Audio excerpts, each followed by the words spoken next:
Sir, నా పేరు నిర్మల. నేను ఆమంచర్ల యూనిట్లో L1 గా పనిచేస్తున్నాను. 6 సంవత్సరాల నుంచి L1 గా పనిచేస్తున్నాను. ఇక్కడ రైతులు PMDS విత్తనాలు 4 సంవత్సరాల నుంచి ఇస్తున్నాము. ఇక్కడ 30 రకాలు ఇస్తున్నాం సార్. 4 సంవత్సరాల నుంచి ఇస్తున్నాము. చల్లుకుంటున్నారు. ఇప్పుడు ఈ సంవత్సరం ఎక్కువ మోతాదుల్లో 600 కేజీలు 40 మంది రైతులకు ఇచ్చాను. కేజీ వచ్చి 80 రూపాయల లెక్కన 40 మంది రైతులకు ఇచ్చాను. అందరూ చల్లుకొని ఉన్నారు.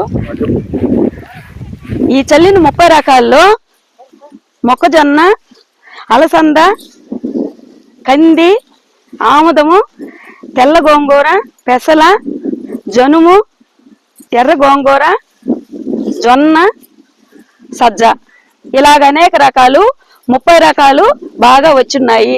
రైతులు దీన్ని చల్లిన దానివల్ల దిగుబడి పెరుగుతుంది, కలుపు శాతము తగ్గుతుంది, భూమి బాగా కుళ్ళబారుతుంది, నీటి శాతం కూడా తగ్గుతుంది. రైతులు పండే దాని మీద ఒక 5-6 బస్తాలు ఎక్స్ట్రాగే వస్తున్నాయి.